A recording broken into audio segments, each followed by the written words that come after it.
I think probably all of us agree. I think probably many Ohioans agree.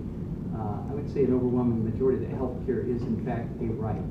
That we should have a right to access to affordable care and to be able. Look, I think we all recognize that nobody chooses to get sick or to become badly ill or to have some sort of condition diagnosed or to suffer some sort of grave injury or accident and be impaired through their life. We all want to be fit and whole and healthy, but we have some control over that and we don't have some control over that, and things happen to people.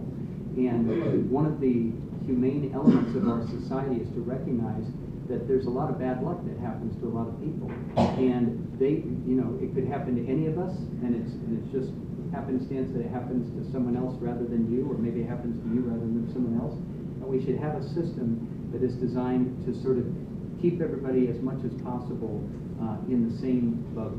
And that's not to say if you do have a physical ailment or illness, you're not going to be quite the same, but you don't need to be worried sick on top of it that suddenly your family is going to be devastated and you're going to lose your home because you can't pay your bills, or you're going to not have health care because you change jobs, which usually is not necessarily a choice people make. Often it's involuntary. The pre-existing conditions that many people have come to find is very popular, even though they didn't think they liked Obamacare, they like that. So to me, the question is, how do we improve healthcare and make it more broadly accessible and more affordable? And the access, I think, is a critical element here. Because what I've heard from a lot of doctors and medical professionals about the ACA is the access and the Medicaid expansion has been critical because it gets people into the system, and then they have the opportunity to be diagnosed. We have the opportunity to do preventive care, and it's not just that they only come into the system when they have a glaring emergency, enormous problem that is not going to be fixable and not going to be treatable. So that's important. So, the steps that I think are important is, number one, we have to protect the Medicaid expansion in this state. And by the way, I give Governor Kasich credit.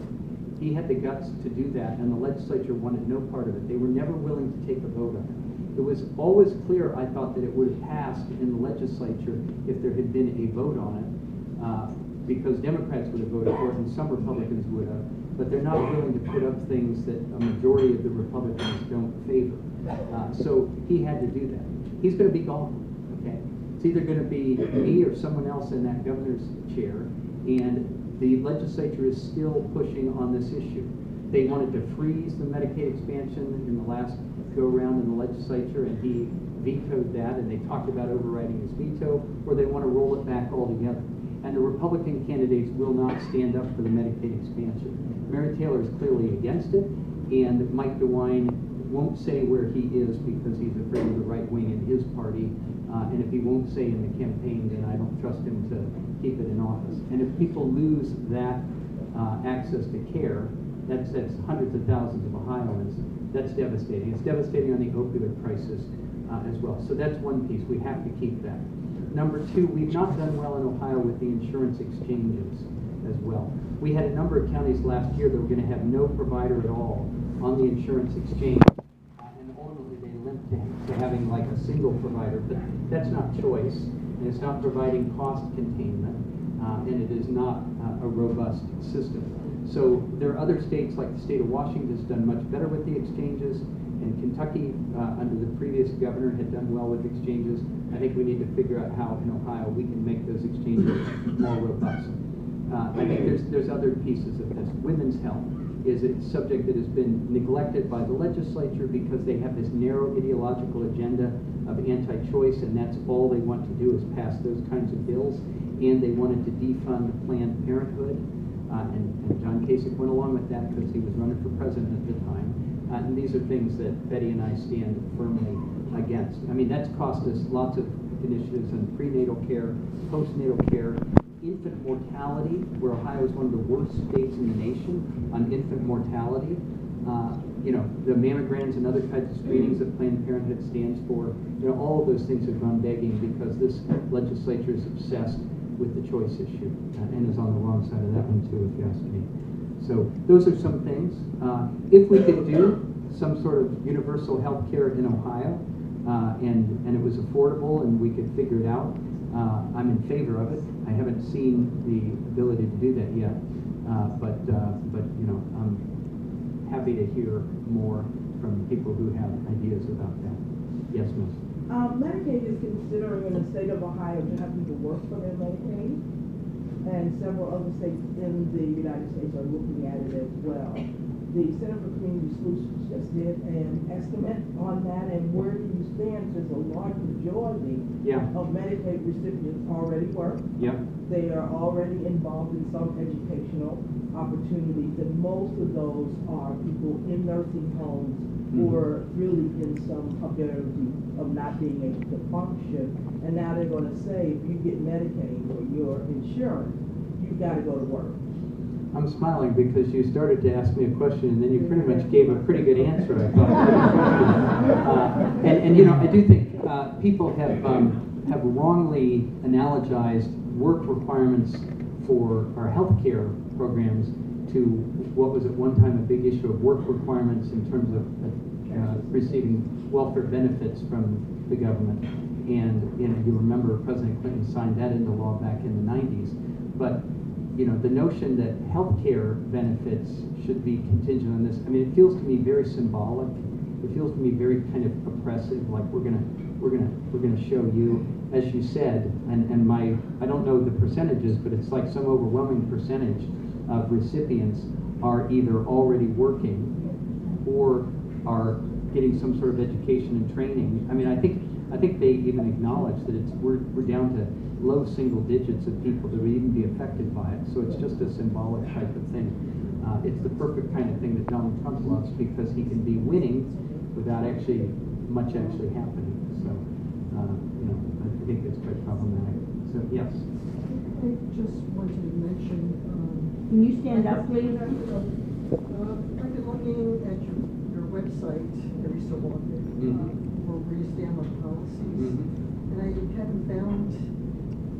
Yeah, I had this criticism at Ohio University the other day from students, and it's a fair criticism, and I'll just explain briefly. They're coming. They're coming. I've approved 5 this week that are coming up on the website, so keep looking, and your quest will not be in vain. But let me just explain briefly. When I was at the Consumer Bureau, and I was there till the end of November, I was not able to engage in any political activity whatsoever. I couldn't do anything to prepare for a campaign. I couldn't take any logistical steps of any kind. I was under the Hatch Act, and it prohibited that by law. And the Republicans, my main tormentor, the chair of the Financial Services Committee, and later the Republican Governors Association, each filed complaints against me, claiming that I was violating the Hatch Act. I wasn't, and I was cleared in both cases. But I had to start in this race from absolute zero, okay? Then we made a misstep, which is we hired as our digital a company that turned out to think that a website is only about fundraising, which I understand, you know, these races are a lot about fundraising, but you know, they felt that putting up lots of content has got in the way of the fundraising, and you know, it kind of does, because people get distracted and start looking at other things rather than just giving you money. On the other hand, my complaint was, look, if we're running a campaign, people want to know where they're going to go to find this stuff. Now you can go to my Twitter feed and you'll see that I've opined about many issues and said where I stand on things and talk about them all the time. But you know, people don't really want me to be like Donald Trump making policy by Twitter, so I get that. We're having policies that you know, are vetted and coming up on the website, and within a matter of a couple of weeks you'll start to see quite a bit of content there. My problem over the years has always been I always wanted to provide too much content, and you can find older websites of mine where, yeah, but I mean, you know, so I feel it's some kind of new criticism for me. You know, I used to say too much, and now people think, and I think I agree with you, say that we say too little. We'll get to a happy medium. For me, I need to know that you're in it to win it, and being prepared. Yeah. And as part of that, and having something on. Well, I'm prepared. I know what I think, and I have views. I just need to get them written down so that you all can see them when you don't have a chance to be with me in the room and see how I answer questions. And that's a fair criticism. Yeah. Just one other thing about this net neutrality. Yes. Would you please stand up? So the question is about net neutrality, I've tweeted about this, so my position is clear on it. Net neutrality is a basic, I think, of equality in the digital age. And my friend Steve Bullock, who was an Attorney General in Montana when I was Attorney General in Ohio, is now the Governor of Montana, and he adopted a strong net neutrality policy, because you might think, well, if the FCC doesn't do it, then what can anybody do at the state level? Well, what Steve did in Montana was say that if any provider wants to do business with the state of Montana, they have to agree to net neutrality. And of course, all of the internet companies want to do business with the state. Now, Steve laughed with me because we talked about it. He's like, nobody got too worried about Montana. But now he's got New York and New Jersey to sign up to this as well. So it now has some real heft. I have said that as Ohio's governor, I will agree with that and join that as well.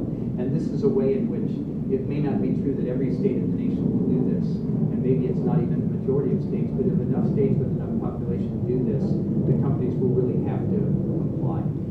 And so I think that that's a way we can get that done. Yes, you've been patient. Yes, and I certainly do hope you, so I'm out there, I'll do what I can to get people to vote for you. Do more than you think you ever Sure.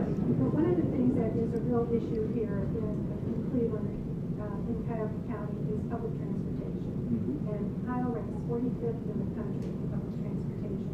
John Kasich has defunded public transportation, taken money away from RTA here in the county.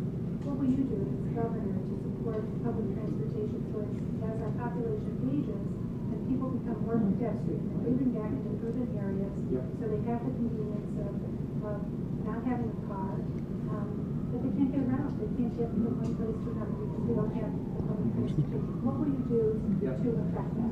So it's a very big issue. The The question is public transportation. How much of a need that is, particularly in urban areas, and what can be done about it. This current administration has been hostile, and by the way, this current administration has been hostile to local governments across the board. And that's my first objection, and my first comment to you is, if you start taking money away from local governments, what do you expect will happen? Okay. By the way, the auditor really annoys me, Auditor Yost, because he will do these reports talking about how communities, cities, and school districts are in fiscal distress. And I've said, if you stick your hand in my pocket and take my money, I'm going to be in fiscal distress. I mean, right? That's not some mystery, and that's what's been happening. And they cut the local government fund, which was a promise that was in place for 80 years. We adopted a state sales tax back in the 30s, and it was to be shared back with local governments, and it was. And now they've cut that and cut it again, and it's down to about half of what it was.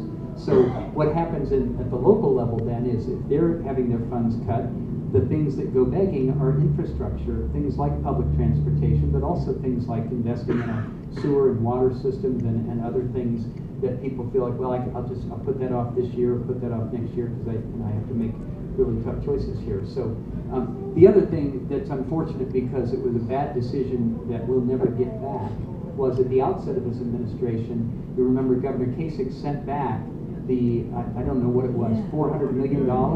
It was some massive amount of money that could have been used to develop public transportation in the state, high-speed rail, I think, or there might have been other uses we could have put it to as well. And that just went to other states. You know, that was wrong. And we won't have that opportunity again because that was President Obama and the Recovery Act had made that money available.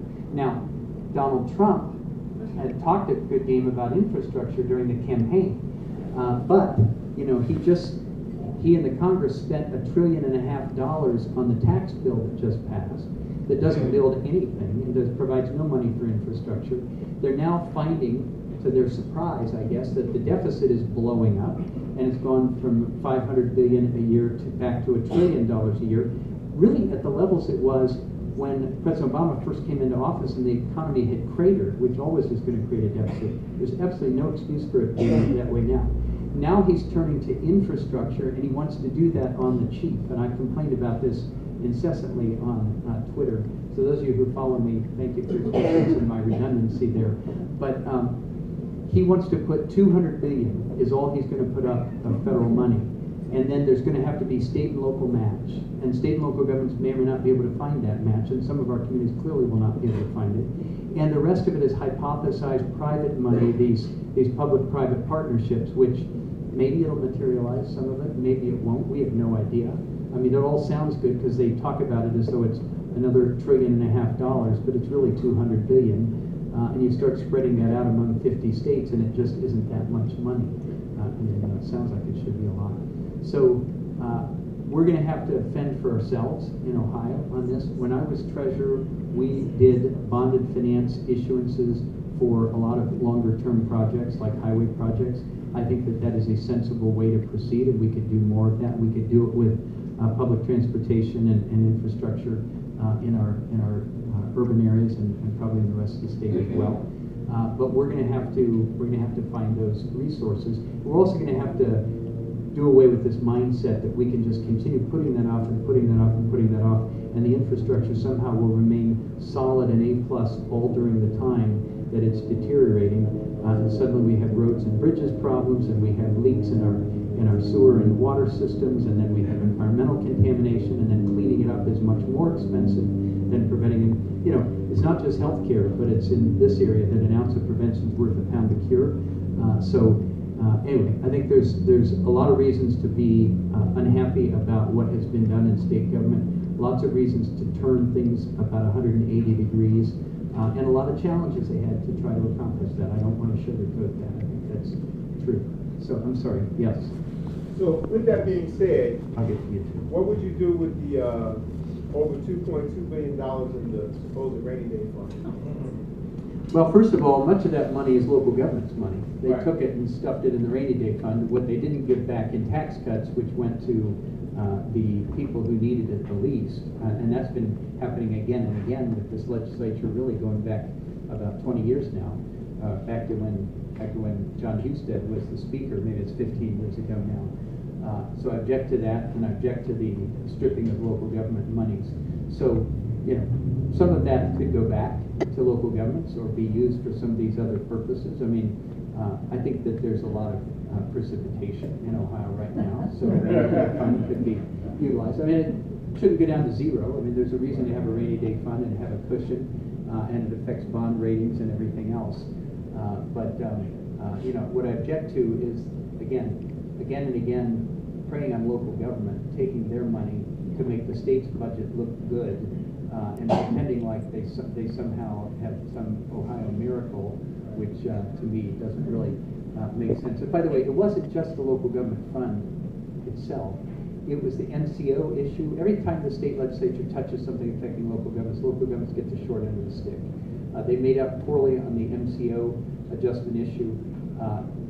Centralized municipal income tax collection is now coming, and the city officials are very concerned that they won't know what's being collected or how much of an administrative haircut they're imposing at the state level, or whether they're getting it right, because it's actually complicated dealing with municipal income tax. The borders and jurisdictions are quite difficult. We don't even always know when you're driving around exactly where you are in any given moment.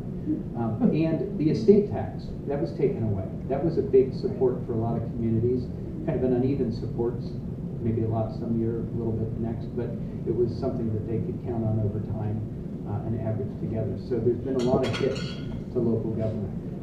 And I think the rainy day fund is a particularly objectionable sort of, you know, red flag, because that isn't really the state's money. It came from local government. Did you want to ask a question?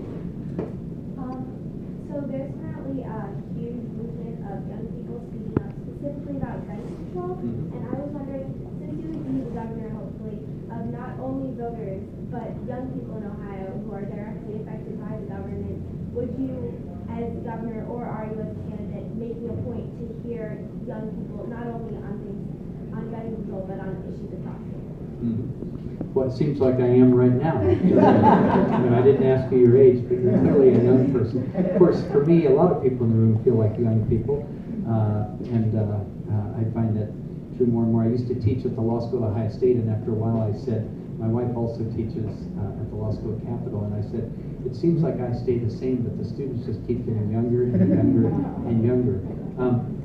I do want to encourage young people to come forward. First of all, I think if young people are going to want to stay in Ohio, which has been a big issue for us, let's face it, over the years, they need to feel that their voices are heard and that they can affect the leadership of the state.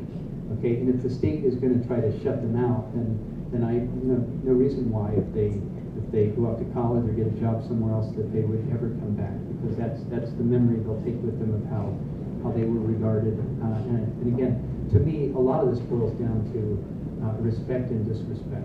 Okay. My wife and I have twins. They're 19 years old. I don't know how old you are, but you're probably about their age, maybe a little older. I'm 15. Oh, you're 15. Okay. See, got that. Anyway, well, by the way, even better. And they speak up all the time in our family, and I've learned to listen to them and learn from them, and that they have different perspectives on things than I do, and sometimes a surprising perspective, and often a very welcome, beneficial perspective. I guess what you're asking as I'm thinking about your question, maybe you want to know, would I consider something like maybe a council of young people who could advise on issues? I'd be open